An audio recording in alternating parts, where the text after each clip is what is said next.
Don't let the man across from you fool you. Doubt is your real enemy. No, it won't be the GOAT and the gunslinger. The NFC title game will instead feature a pair of quarterbacks called into question at every turn of their careers.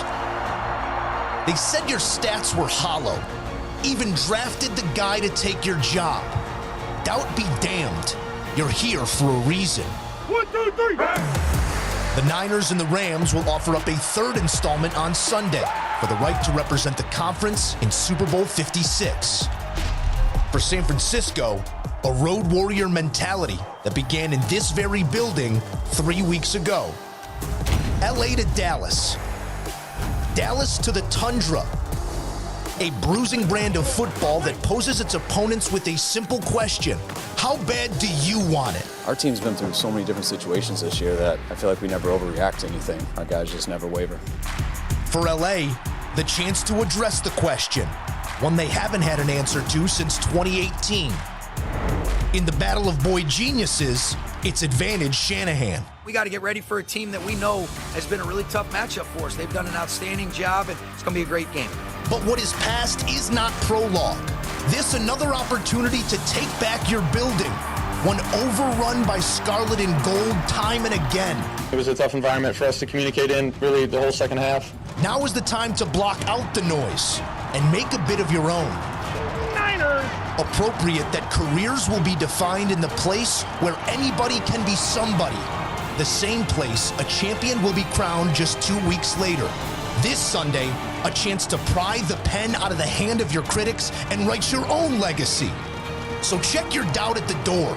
It's winning time in the NFC title game. Here we go. Thank you to my co-anchor, Joe Musso, for getting me pumped up right there. Well done there on the voiceover. Championship Sunday is upon us. Welcome in CBS Sports HQ NFL analyst Pete Prisco and Vegas insider Todd Fuhrman. Hard to beat a team 3 times in one season, but it has been done. 49ers looking to do that against the Rams in the NFC title game, getting 3.5 points on the road. Todd, you've been on the 49ers throughout the postseason. Are you backing them once again against their NFC West rivals? You know what, Hakeem? I'm not abandoning my date to the dance right now. I'm going to ride them into the ground. So I'm on the 49ers plus the points, and I think they're going to have a chance to punch their ticket to get back to the Super Bowl for the second time in 3 years. When you look at San Francisco, so much is made about their recent dominance against the Los Angeles Rams. 4 of those 6 games, though, I kind of eliminate from the equation because Matthew Stafford is a clear and significant upgrade from Jared Goff. But at the same time, I can't ignore the fact that Kyle Shanahan has been the head coach making the adjustments with the inferior team more often than not. And when I say inferior, there's a reason that the 49ers have been underdogs in 5 out of those 6 games.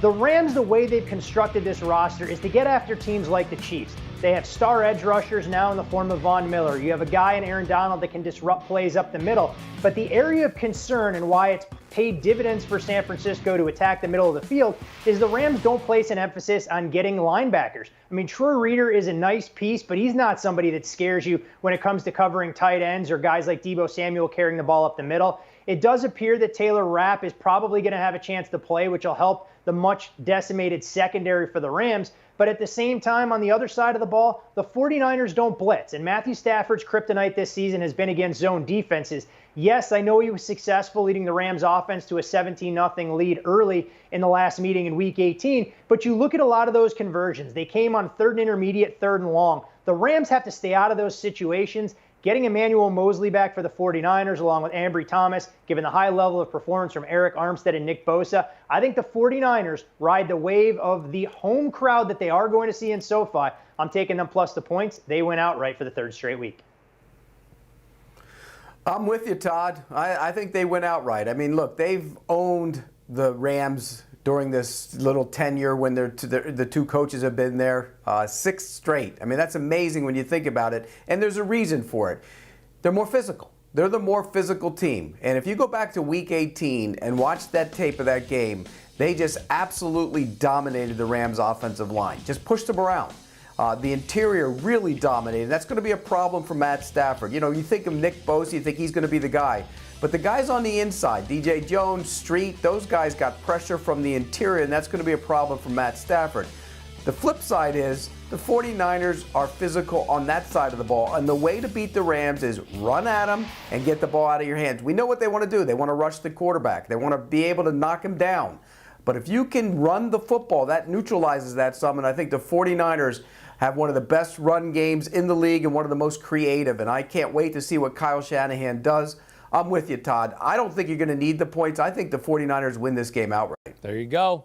Kyle Shanahan and Sean McVay coached together in Washington. If the Rams lose on Sunday, McVay will have lost to Shanahan for a 7th straight time. Goodness. All right, now let's get your top player prop for the NFC Championship. Deebo Samuel, Cooper Kupp both had big games in the 2 previous meetings. Deebo had 100 total yards in both games, while Kupp had 100 receiving yards in both meetings. Pete, what's your top player prop in the NFC title game? I'm going to go under Cam Akers' rushing yards. And if you look at that, it's 68, and I think he's going to go under that number. And the reason I say that is, look at his average. It's 2 yards per carry. And let's think about this. We're raving about him, and it's an amazing story coming back from a torn Achilles tendon. But he hasn't been as productive as we think he's been. You know, we kind of overlook the fact that he hasn't been as productive and he's been good in the passing game, but he hasn't been as productive running the ball because I still don't think he's all the way back, and they've had problems running the football. So I'm going under. I think the 49ers defense will dominate the Rams offensive line. So this, to me, is an easy under. You know, I'm right there with you, Pete. I think Cam Akers has to be providing more value as a receiver, more so than the Rams being stubborn, trying to run the football. And you saw them come out aggressively against Tampa, who's got a stout run defense. They threw early and then ran the football once they built the lead, albeit one that they relinquished. I'm going to go to the other side, though, and look at Jimmy Garoppolo and go under his passing yards number. This is a price at 232.5, and I think a lot of people are going, wait a second, you think the 49ers win outright, but Jimmy Garoppolo struggles to exceed odds makers' expectations. The reality of the 49ers' blueprint for success in the postseason, not only so far this year, but in their run of the Super Bowl a few years ago, was running the football. I mean, this is a team that runs it in score-neutral situations on early downs more than any team in the league, and they've increased that rate in the 2 games against the Rams. If this stays within 1 score, Kyle Shanahan's not going to abandon the ground game. Elijah Mitchell was back in practice, and while he hasn't been efficient, he's still getting a high usage rate. We know what Deebo Samuel can do between the tackles. And when you look at Jimmy Garoppolo, he's 9-2 in his NFL career when he throws 0 touchdown passes. He's 3-0 in the postseason when he throws 0 touchdown passes. And the craziest part about the 49ers' 4 playoff wins with Jimmy at the helm, he's thrown the ball 71 total times. Run is the key to success in this spot. Jimmy won't have to do a whole heck of a lot with his arm. Yeah, why would they ask him to do anything different when you consider he hasn't thrown for more than 175 in the 2 playoff games? Like, to me, that's the stat, right, Todd? When you factor this, they haven't asked him to do more than that. Why all of a sudden would they abandon that in the biggest game of the year? No, you're exactly right, Akeem, and I think he's capable. That's the one thing that drives me nuts is so many people are Jimmy Garoppolo detractors, and I'm not going to sugarcoat his poor decision-making. There are throws seemingly every game would leave you scratching your head. But at the same time, against this Rams team, they leave the middle of the field open. And I think that's where the 49ers can have some success if they need to throw the football. You saw it throughout the second half when they had to erase a 2-touchdown deficit, including the game-tying drive and the game-winning drive in overtime. But until the Rams show you that they can stop the run consistently, Kyle Shanahan's not going to break tendency. He's going to run the football, and he's not afraid to put his team in 3rd and 5 situations where they can still have the run-pass threat option. 49ers looking to be right back there at SoFi Stadium for the Super Bowl. Meantime, the AFC title game runs through Kansas City for a 4th straight season. Bengals beat the Chiefs 34-31 in Week 17 as a 3.5-point home underdog. Now Joe Burrow and the Bengals are 7-point road dogs against Patrick Mahomes and the Chiefs. Total 54.5. You both hammered the over last week between the Bills and Chiefs. Thank you. Pete, you look at the total in the AFC title game. Yeah, I am. I'm taking the over again. I just don't see how these 2 teams are going to stop each other. I think it's going to go up and down the field. And, you know, we talk about, by the way, I also like the Bengals plus the points. I'm on 2 plays here. I like both. I think they're going to get a lot of points in this game, and I think the Bengals are going to hang around. You know, you talk about the Bengals, and you look at them, and you study them, and you watch the tape from last week. The offensive line was dreadful, particularly right guard. That was an issue. Left tackle Jonah Williams had a problem as well. But I think they'll be better here. This pass rush isn't as good from the interior. I know Chris Jones is very good. But here's the other thing. Joe Burrow is outstanding when he goes empty. And I know there's a lot of risk in that. because you're going 5-on-5 in pass protection or 5-on-4, and that leaves you vulnerable. But he's been great in the empty, and he killed him with it the last time, and I think he's going to kill him here. We saw what the Chiefs' defense was like last week. Anytime they wanted to throw it, and I thought the Bills waited too long, they threw it. Joe Burrow will have success throwing it. The flip side is Patrick Mahomes will have a little more success.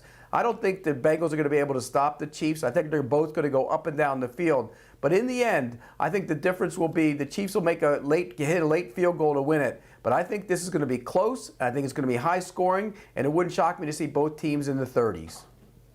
And for me in this game, Pete, I'm going to attack one unit, which is a strength against the other team's weakness, and that would be the Kansas City offense against the Bengals defense. So I'm going to take Kansas City's team total over the number at 31. When you look at the Chiefs, I think what's more remarkable about their performance against the Bills last week is they did everything in that game that everyone criticized them for through the first 7 weeks, saying Patrick Mahomes was reluctant to take what defenses were giving him. He was constantly looking to try and hunt the big play. Well, the exact opposite was true against the Bills' defensive front. He didn't throw the ball more than 20 yards downfield on a single pass attempt. It was dinking and dunking. It was methodical. It was letting his receivers find space to operate. And the reality of it is, when you look at this Bengals defense, I think they're in for a rude awakening. Derek Carr didn't have weapons at his disposal. Ryan Tannehill was downright awful, and the Titans were working with a running back that was a shell of his former self in Derrick Henry. Suddenly, here come the Kansas City Chiefs with a full complement of weapons, both in the backfield with Jerick McKinnon and Clyde Edwards-Helaire,